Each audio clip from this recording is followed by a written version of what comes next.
sol de Venezuela nace en el Esequibo. Quiero expresarle un saludo a toda nuestra Fuerza Armada Nacional Bolivariana, igualmente al personal no militar, desde aquí del programa Referente Informativo, en este mes perfecto, como estamos en junio. Hoy estamos viendo cómo tenemos un legado desde la doctrina del Padre Libertador, que no es poca cosa hoy, ¿no? Cuando uno trabaja todos estos temas, y más que estamos ya en los 202 años de esa batalla perfecta que fue la batalla de Carabobo, pero también el día de nuestro ejército bolivariano. Quiero darle un saludo a todos nuestros componentes, pero muy especialmente al componente ejército, a nuestro mayor general Félix Osorio Guzmán, es rector de la Universidad Militar Bolivariana de Venezuela, igualmente ex viceministro de Educación para la Defensa. Saludo a todo el Estado Mayor de nuestro ejército bolivariano, en esta fórmula perfecta que verdaderamente hoy nos conseguimos, como siempre, con esa doctrina nuestra, que es el Padre Bolívar, esa idiosincrasia que hoy nos mueve siempre. Ante la doctrina Monroe nosotros tenemos nuestra propia doctrina, tenemos una visión de entendernos, de saber quiénes somos y hacia dónde nosotros vamos. Por esto es que esto es importante, seguir trabajando todos estos temas. Tenemos al profesor de la Universidad Militar Bolivariana de Venezuela, el profesor Jorge Berrueta. Bienvenido, Jorge. Gracias, Luis. Quiero saludar a nuestro general Dilio Rodríguez, rector de nuestra Universidad Militar Bolivariana de Venezuela, igualmente a nuestro general Lara, vicerrector. Ayer estamos saludándonos vía mensaje, felicitando tu presencia. Hoy es importante que la Universidad Militar Bolivariana, como un todo, demos un paso al frente. Días históricos, días que hoy están concatenados con una realidad nacional. Igualmente quiero saludar a nuestro mayor general Pascualino Angiolillo Fernández, a nuestra UNEFA. Son 69 espacios a nivel nacional. Es hoy la educación cívico-militar, mi comandante y jefe y presidente constitucional de nuestra República Bolivariana de Venezuela, Nicolás Maduro Moros. En esta semana perfecta, con este mes perfecto, tenemos que empezar hoy hablando de Carabobo. En aquellas sabanas, como lo dijo en esa mañana nuestro padre Bolívar, entre tambores y discursos salió la campaña libertadora.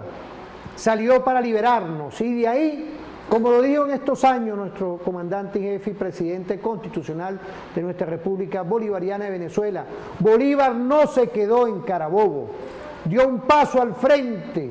Cuando hablábamos en esos 200 años que conmemoramos aquí en tu televisora y por nuestro programa también Referente Informativo, es TVFAN. Enamórate de TVFAN. Y dentro de toda esta visión, toda esta ruta estratégica, ¿qué podemos decir? Bienvenido, Jorge, bueno, a este programa perfecto hoy, que estamos conmemorando 202 años ya, que viene Carabobo y el día de nuestro ejército bolivariano. Bueno, Luis, ante todo agradecerte por la invitación y bueno, enviarle un saludo a toda la gran familia de la Fuerza Armada Nacional Bolivariana, también a toda esa gran familia del Ministerio del Poder Popular para la Cultura, que bueno, siempre está en toda esta celebración bicentenaria, ¿no? Y bueno, a la familia, a mi padre, que sé que está viendo el programa, un saludo afectuoso para él, y bueno, toda la familia. Fíjate, Luis, hablar de Carabobo no es cualquier cosa, porque es reencontrarnos, como tú lo decías, con esa estrategia perfecta, ¿no? Es un momento cumbre de nuestra historia militar, de la historia militar de Venezuela. Nosotros durante ese proceso de guerra de independencia, que como ustedes saben, estalló desde mucho antes con esos movimientos preindependentistas, ¿no? José Leonardo Chirinos por allá en la Sierra de Coro, los hermanos Pirel en Maracaibo, Wally España desde La Guaira, desde esta provincia de Caracas, ¿no? Y bueno, todo eso, ese esfuerzo de los afrodescendientes, de los aborígenes, de los mismos blancos criollos que se veían en una realidad distinta, ¿no? Se aspiraban ver en una realidad distinta, en una realidad republicana de la cual el mundo ya se venía haciendo eco, ¿no? Desde la Revolución Francesa, la independencia de los Estados Unidos, la misma independencia de Haití, ¿no? Todos esos procesos que sirvieron de estímulo y de aliento para que, bueno, todos aquellos que estaban subordinados bajo la figura de la monarquía, pues dieran los pasos fundamentales y trascendentales hacia su independencia, entendiendo que, bueno, esto surgió de la idea de unos pocos, muy pocos, que tuvieron la visión estratégica de entenderse en una realidad, en la posibilidad de poder construir y consolidar una realidad distinta para nuestras sociedades, ¿no? Y bueno, esos inicios de nuestra guerra de independencia, pues hay que decirlo, nuestras Fuerzas Armadas, nuestro ejército, aquel ejército originario, estuvo caracterizado por la multitud, la indisciplina, el desorden, la experiencia de esos primeros grandes desplazamientos de tropas, ¿no? Y creo que en algún momento comentamos acá unas declaraciones que da un campesino de Aragua que se enlistó en el ejército, que comandaba aquel 1810 el Marqués del Toro, y que se dirigía hacia Coro, digamos a rendir Coro, que se había manifestado en contra de la independencia. Y bueno, este campesino en esas declaraciones, detenido después de la caída de la Primera República, va declarando, ¿no?, todo lo que para él fueron esas debilidades que se fueron suscitando, el tema logístico, la falta de lo que hoy llamamos el orden cerrado. No había una disciplina en la marcha, ¿no? Había desconocimiento de los rangos, ¿no? De quién, o sea, no había ese conocimiento, y bueno, digamos que pasó lo que tenía que pasar, ¿no? Digamos que la multitud, cuando se enfrenta con el orden, bueno, a las buenas y primeras pues da resultado, ¿no? Pero en la medida en que el orden, lo organizado, entiende el desorden, pues lo va reduciendo, y ahí cayó la Primera República, cayó la Segunda República. Pero cuando nosotros llegamos o hablamos ya de Carabobo, no es el mismo ejército de 1810, no es el mismo ejército de 1811. Es un ejército que se ha formado en la dura experiencia de la guerra, ¿no? Y bueno, hay que decirlo, eso costó vidas humanas. No contabas con un ejército formado, entrenado para la guerra. Nuestro ejército nace en la experiencia, nace en la constancia del fragor de esas grandes movilizaciones por todo el territorio nacional y fuera de él. Pero cuando llegamos ya a Carabobo, no son las mismas condiciones. Ya el Libertador, de la mano de todo ese gran equipo de hombres y mujeres que lo acompañó, de esos patriotas de Venezuela, de esos originarios patriotas de Venezuela, habían logrado conformar desde Angostura, actual Estado Bolívar, habían logrado conformar entre 1817 y 1821 un ejército para la guerra, pero no solamente un ejército para la guerra, habían logrado conformar un Estado con sus instituciones, la Secretaría de Hacienda, la Secretaría de Guerra y Marina, la Secretaría de Interior y Justicia, para dar respuesta, bueno, a todo ese esfuerzo de guerra, y también realizar una gestión en los territorios liberados para demostrarle a aquellos antiguos súbditos de la monarquía española, a nuestra propia gente, que bueno, que la República podía garantizar la paz, podía garantizar la prosperidad, podía garantizar eso que el Libertador decía, hacía el llamado, la máxima suma de felicidad posible. Y ahí es donde vemos nosotros que desde Angostura, entre esos años, pues se fue consolidando un Estado que dio respuesta al esfuerzo de guerra, pero que también se organizó a sí mismo, dictó leyes. Bueno, ahí está la ley fundamental de Colombia, pero todo, ustedes saben, a partir de una ley fundamental pues se inicia todo un proceso también de reglamentos, de todo ese ordenamiento legal que debía de atender ese Estado. Bueno, en ese proceso de organización, de lograr la unidad de los patriotas de Venezuela, recordemos que en nuestros inicios también, pues nuestra sociedad se vio dividida. Un sector de nuestra sociedad decidió abrazar la defensa al rey, a la monarquía, pero el otro sector decidió, bueno, abrazar la posibilidad de una esperanza y de una realidad distinta, ¿no?, que es el sector toda esa bandera que apuntalaba hacia la conformación de una república.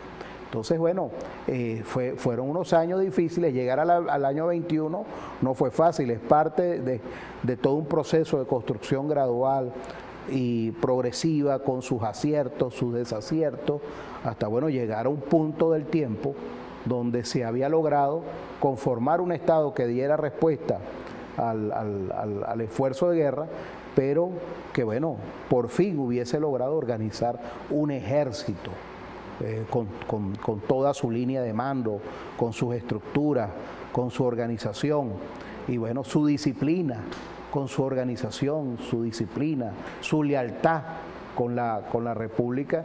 Y bueno, fue así que nosotros iniciamos ese tránsito hacia la conformación, ¿no?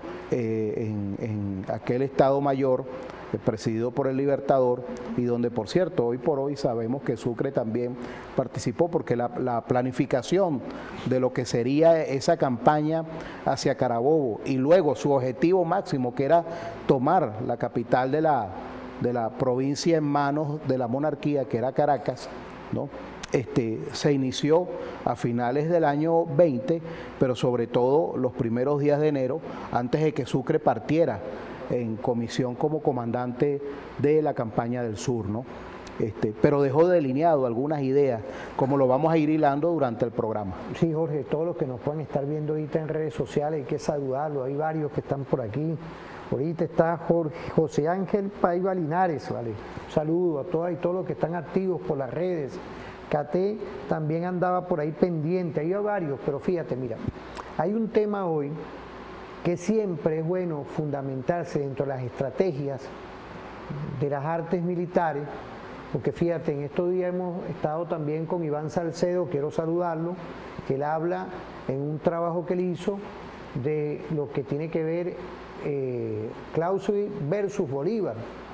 Ahora bien, dentro de todo este tema, aquí se ha hecho, dentro de nuestra campaña libertadora, se ha hecho un fundamento estratégico, el tema de los acuerdos de Trujillo. Allá quiero saludar a el Estado Trujillo, pero los acuerdos que se hizo ahí previamente a la campaña de Carabobo dejó un legado dentro de todos los temas de la fórmula de lo que es el tema militar de la guerra. Es decir, hoy podemos decir que Padre Bolívar ha dejado dentro de esta campaña libertadora una doctrina estratégica que no es nada más la libertad, que es importante, la soberanía, la independencia, es también un legado en cómo hacer la guerra, en cómo esa estrategia perfecta de irrumpir hacia un ejército que tenía todo, generó, porque estamos hablando de los 202 años de nuestro ejército bolivariano, de crear un ejército, de formalizar ya un ejército para nuestra república. Sí, fíjate que si algo nos deja clara, o nos deja claro, mejor dicho, la doctrina bolivariana en función de lo que es y debe ser el ejército, es un ejército en construcción y optimización permanente, fíjate. Hablábamos ahorita, iniciamos no solamente en el tema del equipamiento, ojo, no me refiero solamente al tema el mantenimiento, el tema logístico, el equipamiento, ¿no? Del ejército como tal, sino también a la teoría, a las ideas, a esas luces para la táctica, la estrategia, la perspectiva perfecta, ¿no? Capaz de garantizar la soberanía, los intereses, la consolidación de los intereses y concreción de los objetivos de la patria, ¿no? Entonces, como vemos, hay una construcción gradual, progresiva del ejército durante la guerra, pero también desde el punto de vista o desde el plano teórico, bueno, están estos grandes desencadenantes que han sido referentes para la historia mundial, ¿no? Se habla incluso, bueno, de que el Tratado de Regularización de la Guerra del año 1820, suscrito ahí en Trujillo con el ejército del rey o con la monarquía española, bueno, forma parte de esos antecedentes del derecho internacional humanitario, ¿no? Cuando se fijan unas bases, unas normas para seguir el desarrollo de la guerra, pero en unas condiciones donde se garantizara, bueno, no solamente el respeto a la vida, ¿no?, sino la forma, entendiendo de que se estaba en una guerra. Entonces ya habíamos trascendido los años de la guerra a muerte, los años de esa guerra, bueno, intentina a la cual nos forzaron, ¿no? Porque cuando nuestro ejército y el Libertador lanza aquel decreto, que por cierto lo tuvimos en días pasados, se estuvo conmemorando también un aniversario de ese decreto, ¿no? Y surgió esa polémica, si era un decreto, si era un discurso, si era una proclama, ¿no?, o un llamamiento, ¿no? Bueno, ahí hay un tema con los lingüistas, ¿no? Lo cierto es que como lo ha conocido nuestra historia, ¿no?, ese decreto de guerra-muerte, esa proclama, la cual hace un llamado a la unidad nacional frente a un enemigo común, es parte de esa construcción colectiva que, bueno, va a tener su punto de quiebre cuando se logra aquel tratado de regularización de la guerra desde Trujillo y, bueno, sienta las bases de lo que hoy conocemos como el derecho internacional humanitario. Es decir, hay una construcción de nuestro ejército, no solamente desde el plano de su organización, de su línea de mando, de sus directrices, ¿no?, de la organización, de la unidad necesaria de ese ejército y, bueno, las labores, porque está el ejército y está la armada, que también hemos sido muy, digamos, este año, que es el año bicentenario de nuestra armada, y nuestra armada tiene que brillar, pero desde el punto de vista de la historia nos hemos concentrado más en las acciones de guerra y nos hemos olvidado de esas grandes operaciones navales, que no fue solamente el transporte de tropas, ¿no? Porque digamos que en nuestra independencia se piensa que la Armada solo trabajó en la movilización por la costa de los contingentes para todo el desplazamiento de la movilidad de guerra, ¿no? Sino, bueno, también la Armada desarrolló y cumplió durante nuestra guerra de independencia, bueno, todo un proceso que tuvo que ver con el tema del espionaje en todo el Caribe, bueno, el tema de la consolidación de puntos clave en la costa venezolana, bueno, el alerta necesario, la intersección de esos buques que venían con todo el tema de la correspondencia, o sea, jugó un papel estratégico y, bueno, también nuestras grandes batallas y combates navales que estuvieron presentes durante la guerra, y eso requirió de toda una organización que no existía previamente y que, bueno, hubo que ir consolidando gradual y progresivamente hasta llegar a ese punto del tiempo, 1821, que, como lo veremos, también tuvo su ámbito que no está estudiado. Vamos a sacar un trabajo en ese sentido en los próximos meses. También tuvo un ámbito naval. Fíjate, Jorge, todo esto va concatenado hoy. Uno que tiene que ir, uno como estudioso del tema jurídico, de cuando uno habla del tratado de regularización de la guerra, que es algo que quedó para la posteridad, es decir, uno que está hablando hoy de Carabobo, de toda esa estrategia perfecta del padre Bolívar, vemos hoy el legado que dio el padre Bolívar y, por supuesto, toda esa visión libertadora y toda esa generación que dejó ahí en el campo de Carabobo, una enseñanza para nosotros hoy, a 202 años de esa gesta histórica, es hoy estudiar con profundidad esa fórmula que nos dejó el padre Bolívar. Por eso es que hoy, dentro de todos estos temas, así como nosotros decimos con nuestro espíritu, que el sol de Venezuela nace en el Esequibo, yo creo que Carabobo es un punto de inflexión histórica, Jorge, a todos estos temas. Quiero saludar ahorita a Richard Mancilla, José Agui, Mis Hijos 75, Michi 04, pero igualmente Adrianza estaba activo por ahí, estaban todos activos aquí en nuestras redes sociales de TVFan, ya que estamos hoy viendo, estudiando y ver lo importante de Carabobo. Saludar a la Cumaná perfecta, ya al Estado Sucre, a nuestra y nuestros pescadores, ¿vale? Al pueblo llano, que están activos por ahí, que ya me mandaron mensajes, igualmente Anzoátegui, por ahí en Playa Pintada nos están viendo, por allá también, en el estado Miranda, entre el estado Miranda y Anzoátegui. Imaginémonos hoy referente informativo junto a ustedes, ¿vale? En esa fórmula perfecta de encontrarnos hoy, en ver qué legado tiene hoy Carabobo, y no podía faltar que la Universidad Militar Bolivariana de Venezuela esté hoy con nuestro profesor Jorge Berrueta dando esa visión holística. Por ahí tenemos ya los reportes, ¿están por ahí activos? Vamos a irnos, por ahí está nuestro hermano de la patria, ¿vale? Que es sin duda Gabriel Rodríguez. Vamos a ver qué es lo que nos tiene ahorita en la Gran Caracas, Jorge. Vamos a irnos a una pausa.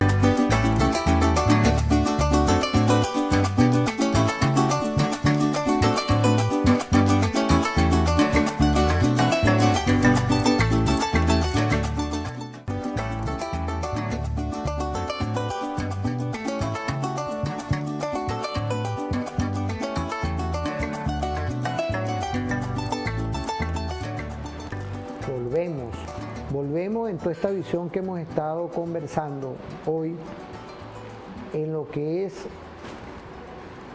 puntos de inflexión para nuestra historia y del cual hoy tenemos que sentirnos parte, ya que la Venezuela de hoy está operacionalizada desde el año 2015 con unas medidas coercitivas unilaterales. Y en esa visión vemos cómo ese injerencismo de ayer, de esos años de 1820, 19, 18, 17, 1814, que fue un año muy, Jorge, muy fuerte, sí, muy cruel para la patria, ¿no? Vemos hoy con todos esos hechos que acontecieron que Bolívar en 1821 expulsó al Imperio Español. Vemos hoy también que han sido años fuertes para nosotros, 2018, 2017, 2019, años fuertes de calle, años fuertes que teníamos implosionado, nada más y nada menos en el 2015 una Asamblea Nacional que tenía sus intereses hacia lo que es el hegemón del norte, que encabezaba ese presidente de la Asamblea toda una acción bélica no convencional y convencional contra la patria. Está fugado ese delincuente del país, así como también teníamos dentro del Ministerio Público, con el respeto de las damas, una persona que estaba alejada de los postulados de la Constitución. ¿Será casual todo esto hoy, Jorge? Porque vamos a la historia insurgente, pero queríamos empezar este segmento, cómo se operacionalizó toda esa visión libertadora de parte en Carabobo de parte de Bolívar. Bueno, fíjate, Luis, ¿no? Si algo ha caracterizado la estrategia, todo ese pensamiento militar y que se fue construyendo durante nuestro proceso de guerra de independencia, es que si en algo podemos ubicar nuestra arma secreta durante la independencia, es en una palabra: estratagema. La estratagema fue el arma secreta que usamos los venezolanos para lograr consolidar los grandes triunfos de la independencia, en lo que actualmente es el territorio venezolano y fuera de él. ¿Qué es la estratagema? Para los que no saben, la estratagema es el arte de hacerle creer al enemigo lo que tú quieres que el enemigo piense. Y así se construyó esa estrategia perfecta. Carabobo, lograr el triunfo de nuestro ejército, de las armas patriotas en las sabanas de Carabobo, aquel año 1821, bueno, formó parte de toda una gran estratagema por la cual se desarrollaron un conjunto de diversiones para engañar al enemigo en cuanto a la movilidad, la real movilidad de nuestro ejército y lo que era su estructuración y su conformación. Entonces, la estratagema es una palabra clave acá y ha sido parte de, digamos, esa teoría militar que hemos venido construyendo durante estos últimos 200 años. Entonces, bueno, se habla de la diversión de Cruz Carrillo, la diversión de Bermúdez, ¿no? Toda esa estrategia para dividir y dispersar el ejército realista hacia su concentración, también el punto de Carabobo, ¿no? Y logrando nosotros presentarnos con una mejor disponibilidad, con una fuerza superior en Carabobo, y también, digamos, la diversión olvidada, la diversión de alguna manera desconocida, que es la que situamos nosotros en el tema naval, en el tema marítimo, ¿no?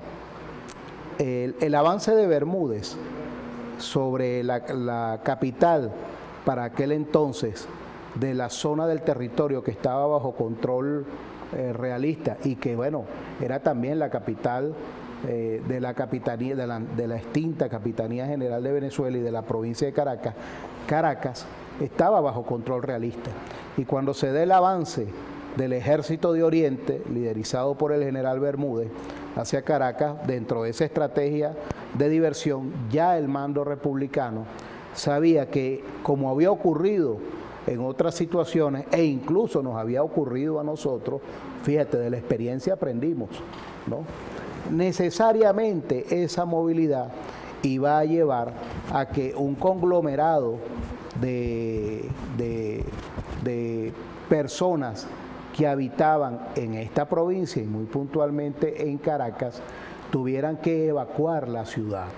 O sea, así como nos tocó a los patriotas la emigración a Oriente, pues necesariamente el Ejército de Oriente en 1821, en vísperas de la batalla de Carabobo, pues ocasionó una emigración de toda esa gente que se asumía súbdita del rey, ¿no? Pero como ya estaban bloqueados por el occidente, esa emigración no podía ser por tierra y se la dejamos, bueno, servida a la mesa. O sea, premeditadamente hicimos que ese conglomerado humano saliera por mar.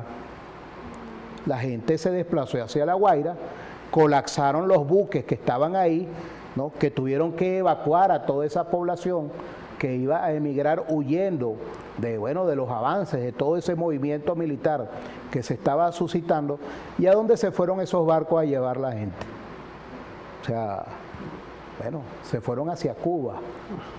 Nuestra gente, en todo ese desarrollo de la inteligencia, de esas informaciones, de la guerra secreta que se dio durante la Guerra de Independencia, pues se sabía que era, digamos, el desplazamiento natural. Pero también se sabía que desde La Habana el ejército del rey estaba preparando una expedición conformada por 3.500 hombres que venía con apoyo logístico y, bueno, con ese ejército a reforzar lo que ellos llamaban, bueno, Costa Firme, que era la Capitanía General de Venezuela desde el punto de vista militar.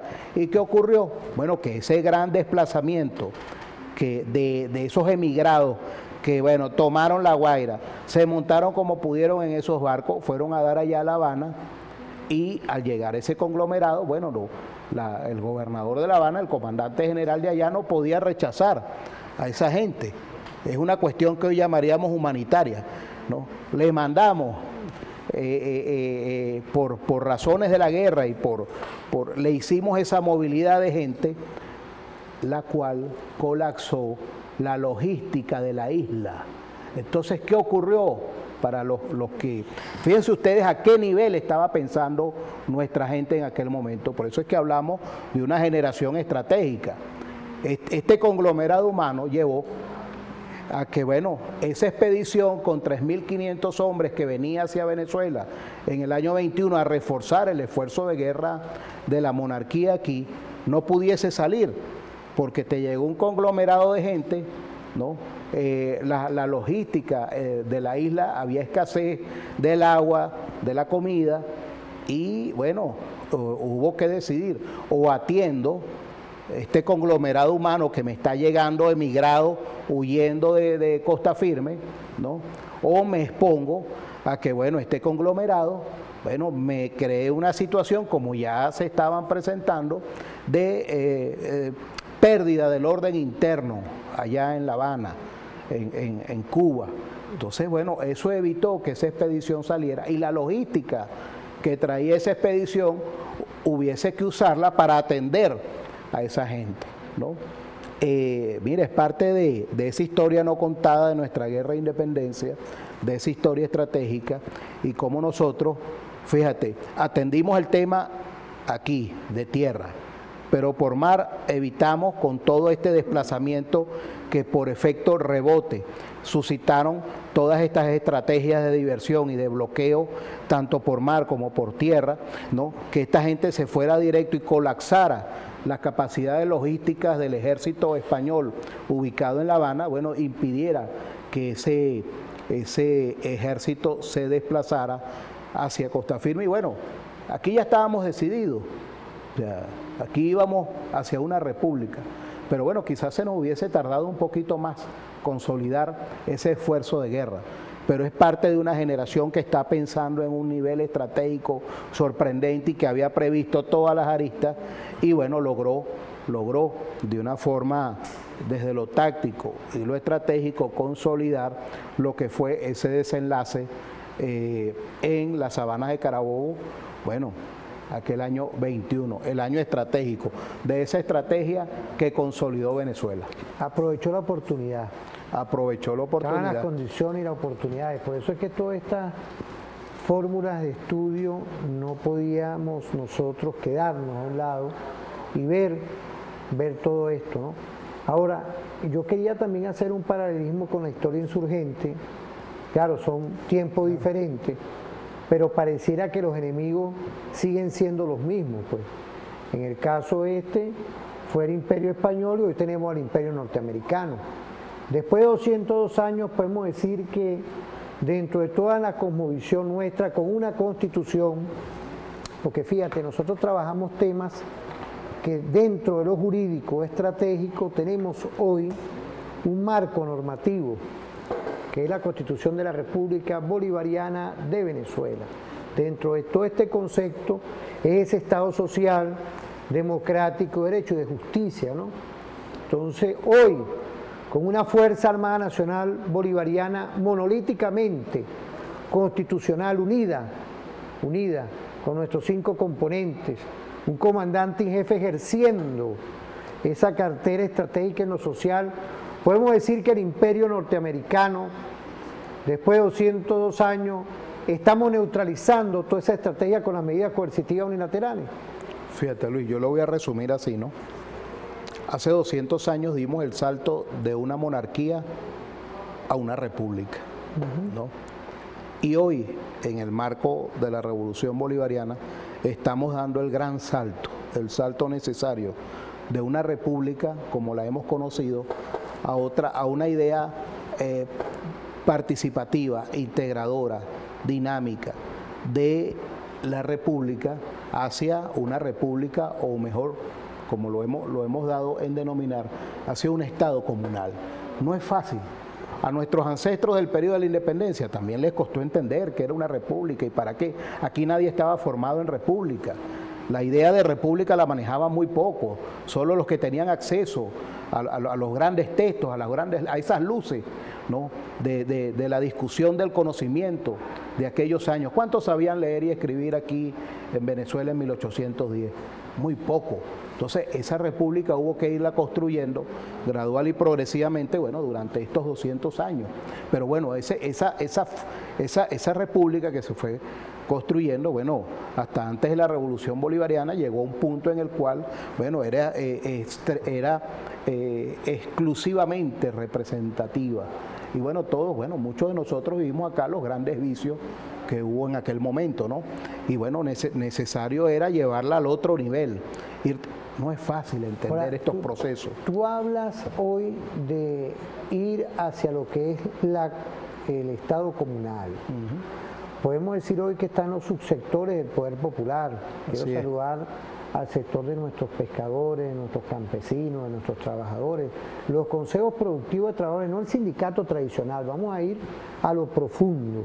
a los consejos productivos de trabajadores, de pescadores, de campesinos, de obreros, igualmente profesionales y técnicos, porque sí. Es decir, hoy la participación y el protagonismo de nuestra Constitución ante toda esta guerra multidimensional nos aborda de ir al poder popular directamente. Fíjate, Luis, ahorita que nombras a los pescadores, ¿no? Siendo bueno, el año bicentenario de la batalla naval del lago de Maracaibo, ¿no? Y bueno, día de nuestra Armada, ¿no?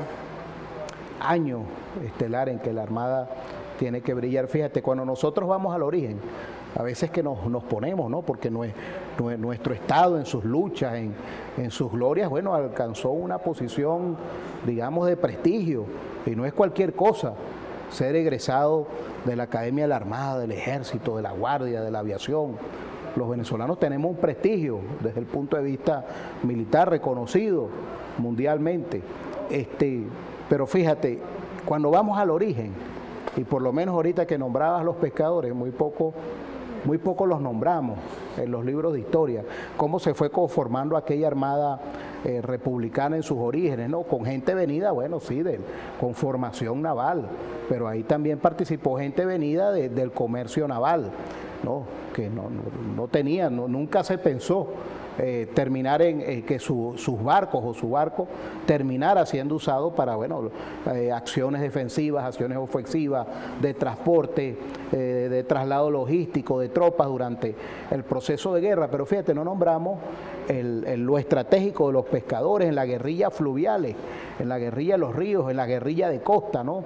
Todo este esfuerzo también de los pescadores durante nuestra guerra de independencia, y así se conformó nuestra Armada, de todo un conglomerado de gente que venía desde de la gran formación naval de la época, pero también venía de esa experiencia ahí de ser pescador, ¿no? Desde lo pequeño, y todos articulados para, bueno, garantizar que ese esfuerzo de guerra también en los mares de la República lograra sus grandes triunfos, ¿no? Y te lo comento porque cuando nos vemos en el hoy, en la Venezuela de la hora, bueno, nos seguimos encontrando esos rostros, ¿no? Los que, bueno, han asumido, los que tienen posiciones de liderazgo estratégico, ¿no?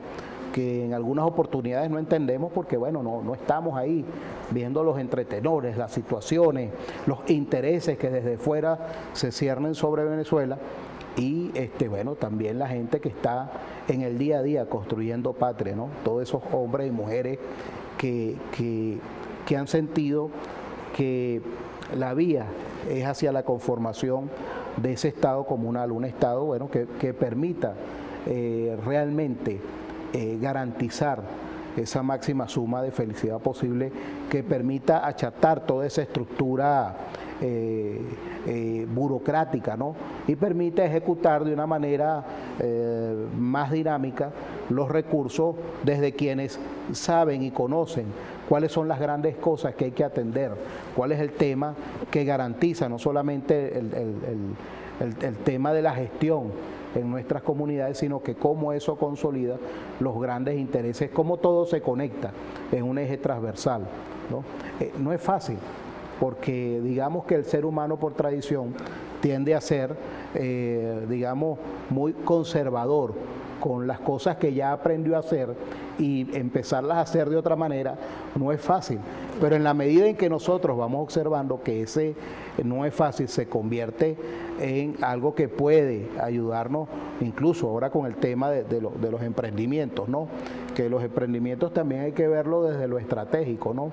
Son formas de resistencia, son formas de insurgencia que ha tenido nuestra gente, ¿no? Como dice algún opositor por ahí, pero por menos que esto se hubiese caído cualquier gobierno anterior. Este no es cualquier gobierno anterior.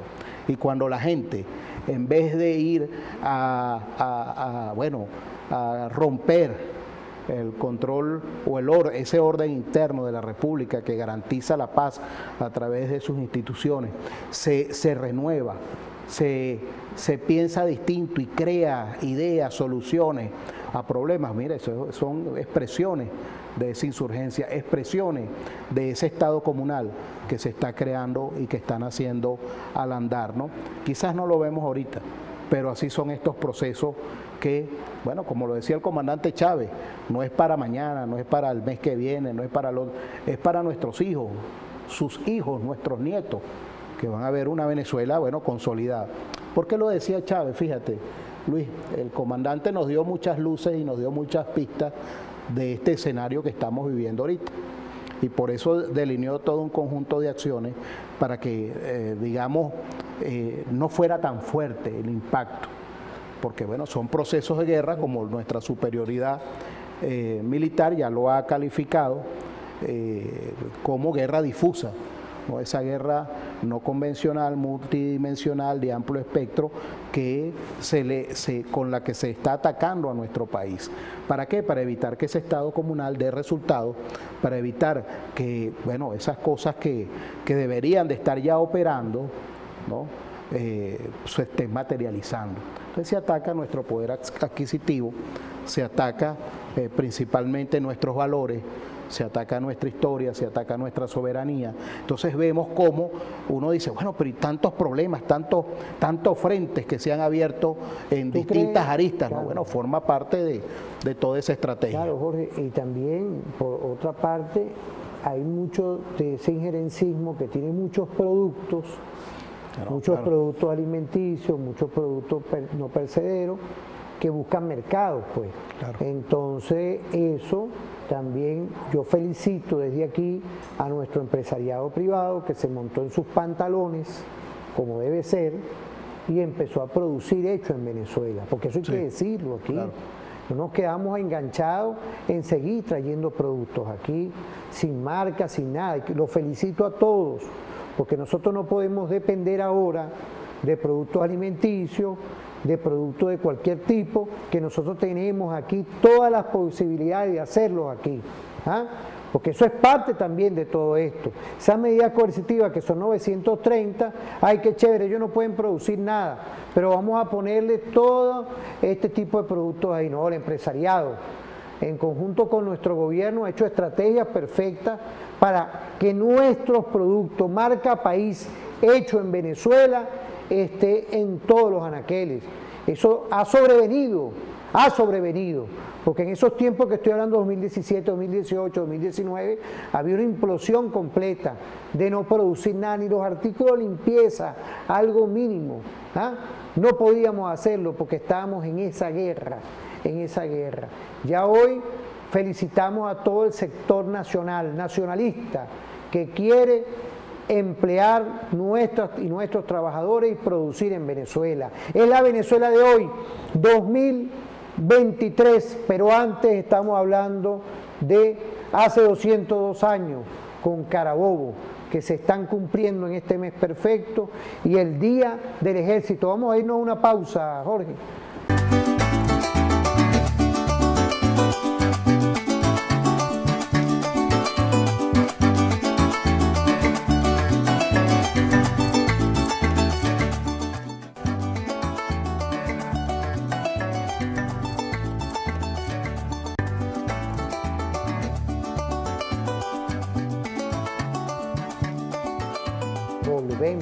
Volvemos en toda esta visión que hoy, dentro de estos 202 años de estudiar esa batalla perfecta libertadora de Carabobo y ver cómo Bolívar no se quedó en Carabobo, sino saltó al sur. Podemos decir hoy, Jorge, que todo esto va concatenado con un estado profundo de ayer y un estado profundo de hoy, que tiene que ver, amigas, amigos, nada más y nada menos, como enemigo del multicentrismo, de la multipolaridad, los nuevos ejes de poder. Es decir, antiguamente había salido en su momento el Imperio Español, pero después llegó el Imperio Norteamericano, estaban ahí con la doctrina Monroe. Hoy, en base a todos estos hechos históricos, vemos hoy cómo hay nuevos ejes de poder. Saludar a Rusia, Irán, China, toda esta nueva visión de la ruta de la seda, que la Venezuela de hoy atractiva está inspirada con esos nuevos ejes de poder. Podemos decir hoy en la historia insurgente que como método de estudio que hay hoy que tener fe, que hay que tener visión, amigas, amigos que nos miran, que nos escuchan, que en esas redes sociales están activas. Quiero saludar a todas y todos, de por qué hoy la Venezuela de hoy puede remontar y como lo está haciendo neutralizando las medidas coercitivas unilaterales desde nuestra impronta de origen, desde nuestro padre Bolívar. Hoy podemos decirlo, Jorge. Sí. Bueno, Luis, fíjate, ¿no? Ahorita que tú introduces el tema, ¿no? Nuestra impronta de origen, repensarnos, ¿no? Y bueno, vaya un saludo especial para la gente y todo ese gran equipo de la Red de Historia, Memoria y Patrimonio de Barinas. Por allá estuvimos en ese primer gran encuentro de historia local y regional insurgente, tocando este tema, recordando esa impronta de origen de Barinas, Pedro Briceño Méndez, los grandes hombres de Barinas que acompañaron todas esas grandes luchas, que acompañaron a Bolívar, que acompañaron a Venezuela. Y bueno, ese hilaje histórico de esa mirada necesaria para lo estratégico. Y fíjate, Luis, fue un encuentro en Unión Cívico-Militar. Y aprovecho también la oportunidad de saludar a nuestro general de división, Serrano Goitía, José Rafael, gracias por todo ese apoyo con los compañeros que recibieron, bueno, de todo ese gran equipo de la SODI 32, bueno, que asumió que este evento tenía que ser en Unión Cívico-Militar, y bueno, de ahí surgieron esas grandes ideas, esas grandes visiones para entendernos en lo táctico, en lo estratégico, y cómo la historia, ¿no? Digamos, nos da esas luces para reentendernos y cómo nos manda esas señales, ¿no? A esa visión que el comandante Chávez nos enseñó del Estado comunal, y cómo nosotros tenemos que irnos repensando continuamente, ¿no? El tema de la movilidad. Y ahí lo conecto con ese legado de Carabobo, con lo que significó lo estratégico, y cómo ahora los venezolanos en todo este escenario de guerra, pues no podemos, y lo hemos demostrado, hemos sido estratégicos, y fíjate, seguimos venciendo. El enemigo está ahí, seguimos en proceso de guerra, ¿no? Una guerra no declarada por nosotros, una guerra no convencional. Se nos ataca en la economía, sobre todo en nuestro poder adquisitivo, atacando nuestra moneda, y eso genera, bueno, todo un desencadenante que, bueno, le hemos ido buscando la solución estratégica. Nos ha golpeado ahí donde nos duele a todos, en el bolsillo, ¿no? Pero bueno, hemos sabido adaptarnos a esas situaciones y las hemos ido venciendo con creatividad, con expresiones de esa resistencia, todos y cada uno de nosotros, ¿no? Y bueno, garantizando y manteniendo nuestro Estado. No ha sido fácil. Todos los que trabajamos en las instituciones del Estado, pues nos ha tocado. No estoy hablando yo algo acá, que tú que trabajas para nuestro Estado venezolano, para ese Estado que se formó de ese duro proceso de guerra, y bueno, que se ha mantenido ya. El comando nunca muere, aquí estamos nosotros, con todas las adversidades, con todas las dificultades, garantizando la continuidad de la gestión del Estado, contra todas las adversidades. Por eso decimos que estamos venciendo, ¿no? Y ese es parte de ese legado de Carabobo, hoy a 202 años de aquella victoria triunfal en las sabanas de Carabobo, bueno, que nos dejó ya delineado el escenario de lo que venía, pues. Ya venía, pues, ir concretando esos espacios donde se atrincheró el ejército realista, ¿no? Como lo fue en el caso de la provincia de Maracaibo y como lo fue en el caso de Puerto Cabello, ¿no?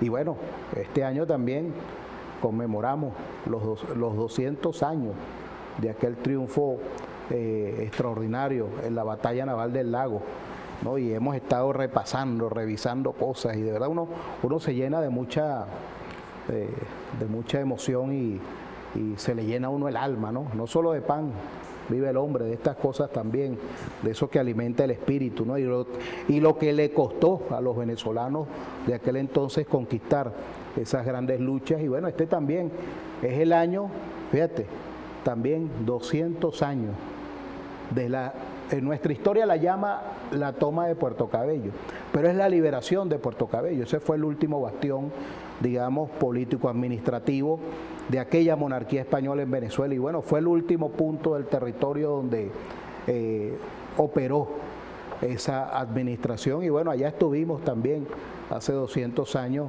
liberando Puerto Cabello y ya definitivamente el territorio nacional del dominio español.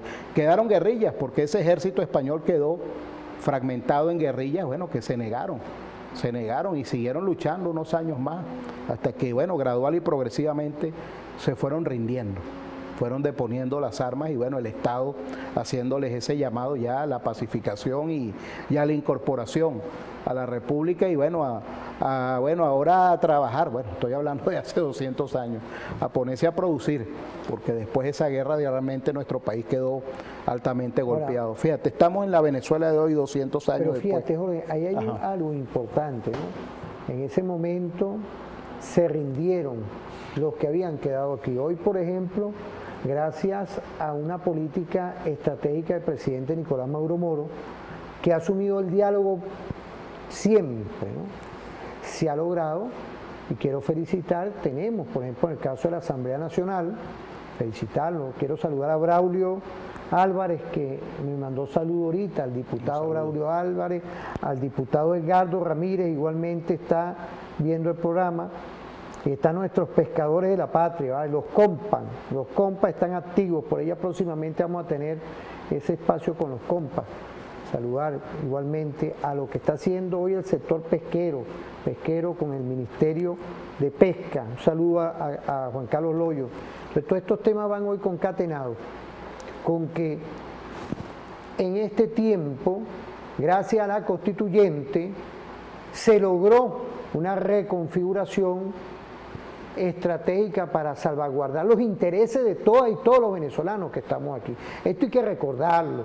Cuando uno ve ahorita a los actores, porque próximamente vienen las elecciones presidenciales, sí, como lo manda y lo describe nuestra Constitución de la República Bolivariana de Venezuela. Entonces, en todo esto, el venezolano de nosotros, de a pie, que estamos en la calle, podemos decir hoy que hay que tener ojo pelado de no caer en falsas tentaciones o en falsos engaños, estafadores, podemos decir hoy, ya que las medidas coercitivas aún continúan, pero existe un gobierno que ha asumido una conducción estratégica en la protección de nuestro pueblo, en conjunto con todos estos subsectores de la patria, el campesino, el pescador, el obrero, el trabajador. Es decir, hay hoy un escenario estratégico de decirle a el enemigo de nuestra patria, decirle que no le tenemos miedo, y por el contrario, estamos superando las medidas coercitivas con trabajo y con estrategias perfectas para lograr el Estado social que dice nuestra Constitución. Fíjate, Luis, nosotros acá desde el referente hemos venido construyendo esa idea de que nuestro pueblo, por las múltiples circunstancias adversas que hemos vivido en los últimos 200 años, desde el punto de vista de la continuidad, de ese aprendizaje continuo, padre a hijo, nieto, bisnieto, ¿no? Esa línea que nos conecta el ayer con el ahora, pues somos un pueblo formado por su historia y por las adversidades que le ha tocado vivir, formado, bueno, precisamente para resistir y trascender. Esos somos los venezolanos. Ahora, lo conecto con la pregunta, ¿no? Y lo voy a hacer a la inversa.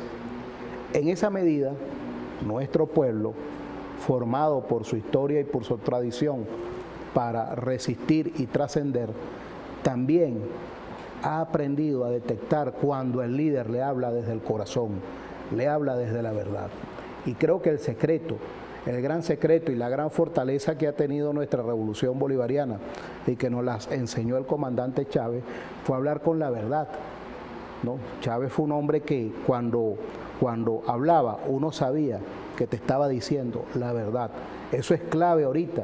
O sea, hablarle con la sinceridad a la gente. Aquí entendemos. Pues imagínate, ojalá y fuéramos todos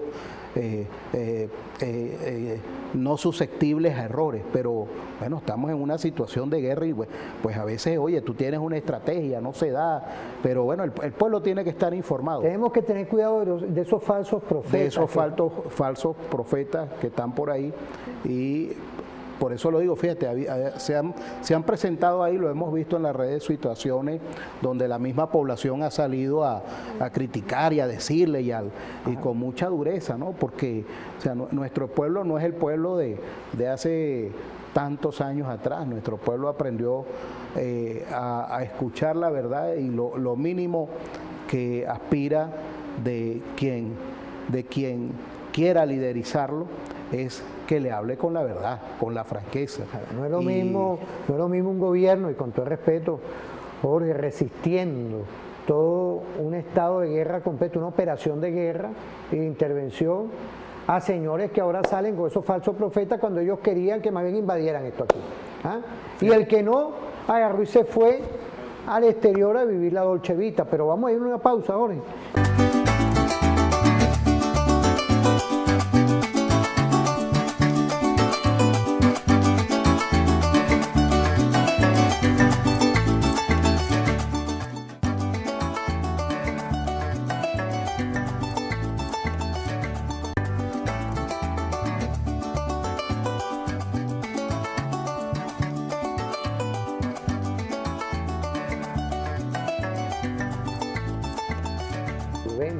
Volvemos en toda esta visión, toda esta fórmula perfecta, y de aquí de Telefan. Y ahorita, en este último segmento con los balances, ¿qué podemos decir de todo esto, Jorge? Porque es importante, día de nuestro ejército bolivariano, y hemos estudiado a Carabobo, esa sabana perfecta, ¿vale? De cómo se hizo la libertad, y hoy, en este tiempo de una guerra multidimensional con 930 medidas coercitivas, hay un gobierno y un pueblo unidos, venciendo y neutralizando toda esa operación de guerra no convencional. ¿Qué podemos decir hoy culminando el programa? Fíjate, Luis, que Carabobo es un reencuentro permanente con los objetivos nacionales, con ese compromiso de resguardar, de defender y bueno, consolidar los intereses de la patria. No es cualquier cosa recordar Carabobo, y no puede sino ser un día, si bien para la celebración, para el júbilo, ¿no? Y yo me atrevería a decir, reencontrarnos con esos valores. El 24 de junio tiene que ser un día para, así como el Día del Padre o el Día de la Madre, un día para encontrarnos, un día para reunirnos en familia, para hacer la mejor comida, porque, bueno, es el día que recordamos todo ese esfuerzo de gente bueno, de ancestros nuestros que lo dieron todo, perdieron hermanos, hijos, abuelos, madres, padres, familias enteras que se extinguieron, no quedó ninguno que se salvara. Entonces, bueno, volver a Carabobo es un día para reencontrarnos y repensarnos y, bueno, impulsarnos hacia destinos superiores, ¿no? Como lo hemos hecho en toda nuestra existencia y construcción republicana y todo ese hilaje anterior. Existe un hilo conductor, ¿no, Luis? Y de ahí que yo quería aprovechar de parte de todos los trabajadores del Archivo General de la Nación y de mi persona, nosotros reunidos en asamblea en días pasados, haciendo un balance de lo que habían sido estos años que hemos estado ahí. Bueno, imagínate, en mi caso desde 1996, ¿no? Como usuario, como trabajador, referencista, y bueno, todas estas luchas que hemos dado en estos años con la Revolución Bolivariana, ¿no?